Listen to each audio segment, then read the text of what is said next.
Hi everyone, welcome back to my YouTube channel, Meta Armelita.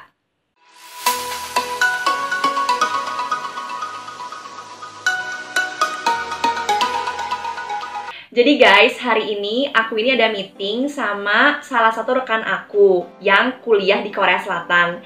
Namanya adalah Cindy Priscilia, biasanya aku panggil Ci Cindy. Sekarang Ci Cindy ini usianya 26 tahun dan sekarang ini lagi studi S3 di Korea Selatan, tepatnya di KAIST. Nah, Ci Cindy ini tuh sangat-sangat menginspirasi dan juga sangat berprestasi. Karena Ci Cindy ini tuh dari S1 sampai S3 itu bener-bener beasiswa full 100%. Mulai dari biaya kuliah sampai biaya hidup. Menariknya lagi, Ci Cindy itu kuliah di Korea jurusan teknik kimia. Sama lah ya kayak aku, dan aku di sini mau bandingin nih.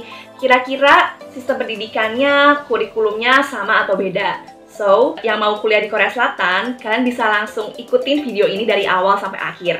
Nah, sekarang aku mau telepon Ci Cindy dulu. Halo? Halo, Annyeonghaseyo. Masih bisa bahasa Indonesia kan ya, Ci? bisa. Jadi walaupun kuliah di Korea Selatan, tapi Ci Cindy ini masih bisa bahasa Indonesia, khususnya bahasa Jowo, ya nggak? Karena kebetulan Ci Cindy itu asalnya dari Semarang. Oke, Ci Cindy, jadi aku sekarang mau wawancara Cici tentang pengalaman-pengalaman Cici kuliah di Korea Selatan, di KAIST ya. Dan ini aku mau record dan aku mau nge-share ke YouTube aku. Boleh ya, Ci? Boleh. Oke. Nah, jadi teman-teman dengerin ya dari awal sampai akhir karena ini sangat-sangat bermanfaat banget loh. Nah, jadi aku punya beberapa pertanyaan yang perlu Ci Cindy jawab. Pertanyaan pertama, aku pengen tahu alasan Ci Cindy ini kuliah di Korea Selatan, di KAIST tepatnya. Waktu itu kan berarti waktu aku daftar KAIS itu tahun 2012, habis SMA, terus mau kuliah. Emang dari awalnya pengen arahnya karena dari SMA memang jurusannya IPA, jadi aku memang mau cari jurusan yang relatif dengan IPA. Yang aku tertarik saat itu teknik kimia, karena alasan pertama teknik kimia dulu karena memang aku tahu jobnya bisa luas kan salah satunya, dan emang tertarik ke arah situ awalnya. Terus walaupun yang diekspektasi ternyata teknik kimia atau berbeda, tapi salah satu yang universitas yang bagus di Korea itu kan memang KAIST. KAIST itu by the way Korea Advanced Institute of Science and Technology.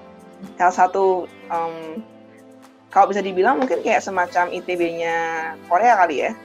Dan kenapa aku milih ini? Karena dulu memang di-offer scholarship-nya, dan ketika itu memang di-offer full mulai dari tuition fee sampai living cost. Jadi ya udah kayak best offer banget buat apply. Well, basically karena scholarship sih berarti. Berarti bukan karena suka K-pop atau dramanya? Mungkin 10% karena memang ketika itu memang zaman-zaman SMA dulu heboh banget kan, zaman-zaman kayak apalah Super Junior apa segala macam, itu kan zaman K-pop banget. Jadi ya cukup K-pop, tapi bukan itu yang jadi main reason sih. Cuman memang membantu sih. Jadi ya mungkin 10% alasan Ci Cindy kuliah di Korea itu karena K-popnya. Tapi ya 90%-nya didasari oleh karena Ci Cindy ini beasiswa full gitu kan, kesempatan bisa juga, kenapa enggak gitu. Berarti memang beasiswa 100% ya, dari mulai biaya kuliah sampai biaya hidupnya ya. Betul.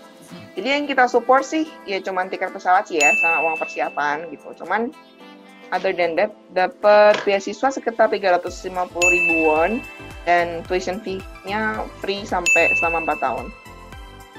Oh, jadi biaya kuliahnya bener-bener free, tapi dikasih biaya hidupnya cuman sekitar mungkin 3,5 juta Indonesia ya?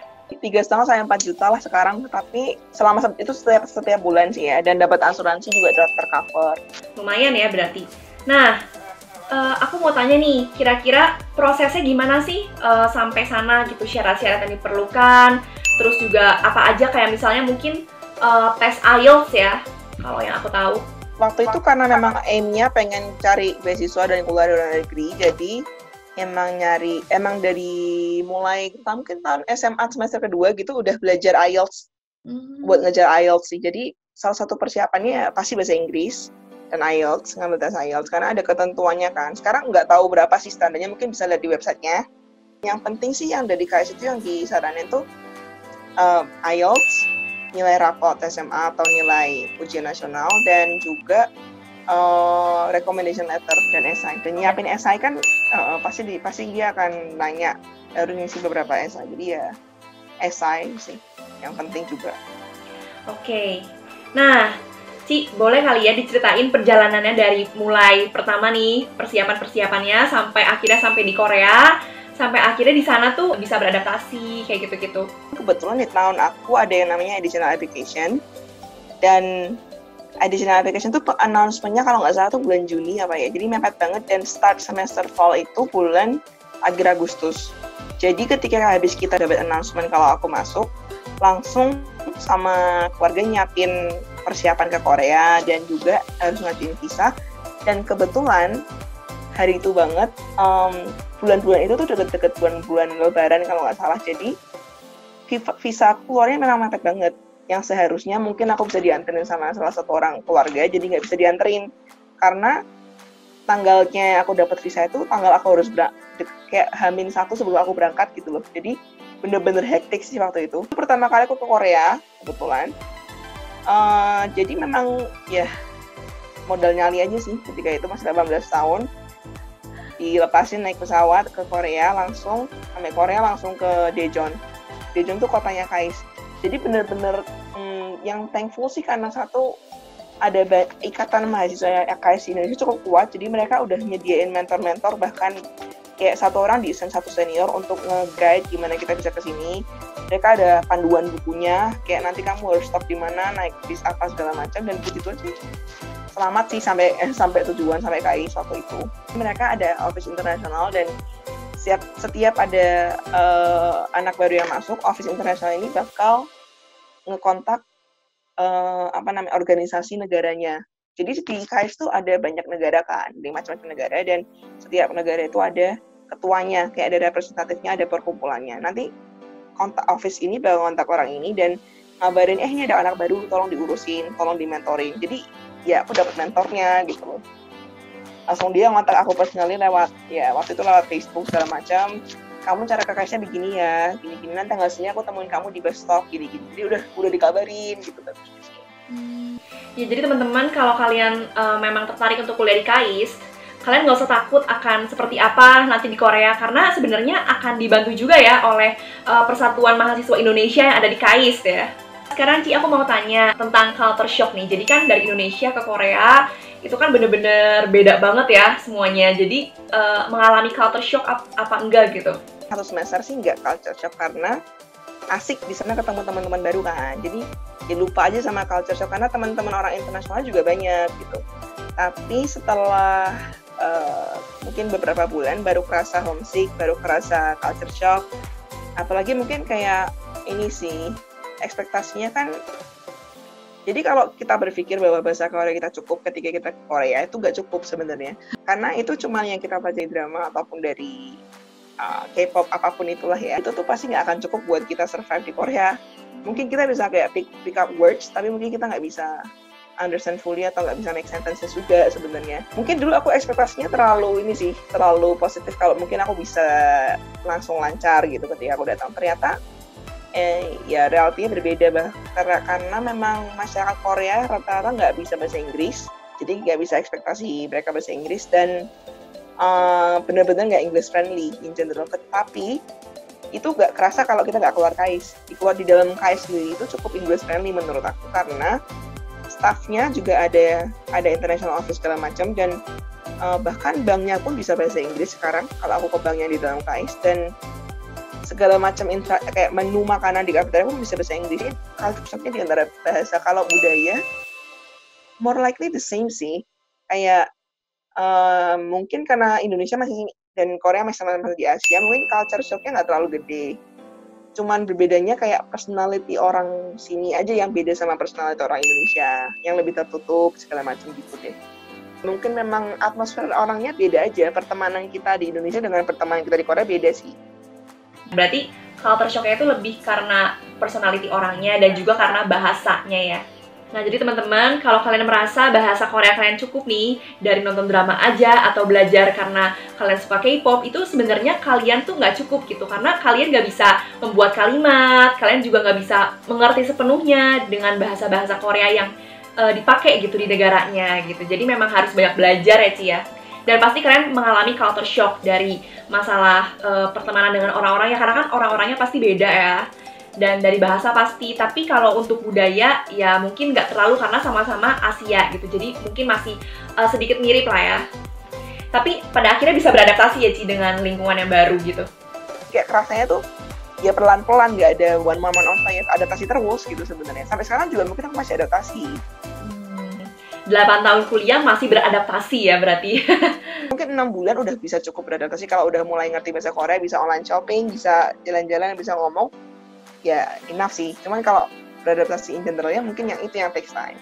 Tapi kalau misalnya belajar sehari-hari pakai bahasa Inggris ya? Mungkin bisa bilang 80-90% bahasa Inggris. Yang 10%-nya nggak bahasa Inggris itu memang ada kelas-kelas tertentu yang mereka mark nggak ada bahasa Inggris, tapi semuanya pakai bahasa Inggris. Oh, nah aku mau tanya nih, dari fasilitasnya, lingkungannya seperti apa, dormnya bagaimana, terus apa aja yang didapetin gitu, kira-kira dari KAIS itu kasih apa aja gitu buat mahasiswa Indonesia yang di sana? Nyediain dormitory, dan dormitory di KAIS itu benar-benar murah banget, 100.000 per bulan. Itu bersih ya, nggak bayar gas dan segala macam, udah included. Itu bersih, uang tinggal di dormitory segala macam, selain uang makan gitu aja. Laundry segala macam udah included sih, ya. Terus selain dorm itu fasilitas yang didapetin apa lagi? Kafetaria yang harganya tersubsidize juga, harganya cukup murah. Terus setiap dormitory ada fitness center yang gratis kita bisa pakai. Dan juga mereka punya, di KAIS juga ada kayak sport facility yang memadai sih menurutku. Kayak mereka ada lapangan futsal, lapangan baseball, ada juga jogging track, ada swimming pool yang harganya cuma 1.000 won tiketnya. Jadi kayak menurut aku sih fasilitasnya buat student emang bagus di sini. Itu berarti 3,5 juta udah dipotong dorm, itu cukup ya Ci buat makan 1 bulan gitu? Zaman itu sih cukup ya buat aku, karena kan ya mungkin harga juga sedikit naik kan sekarang. Cuma waktu itu aku cukup sih. Selama 6 bulan kalau nggak salah tuh aku benar-benar hidup pakai uang itu dan surviving sih. Setelah itu baru aku nyari kayak on campus part time job yang biar nambah-nambah uang jajan dikit, dan itu juga jadi semakin enak aja hidupnya. Cuman 350 cukup, tapi nggak bisa hedon. Berarti memang perlu ya, part time itu perlu, karena selain untuk bisa cari uang tambahan, ini juga jadi pengalaman yang menarik tersendiri gitu ya. Part time saat kuliah itu menarik sih. Nah, pertanyaan berikutnya, aku mau tanya nih, kan aku kan jurusan teknik kimia juga nih di Universitas Parayangan.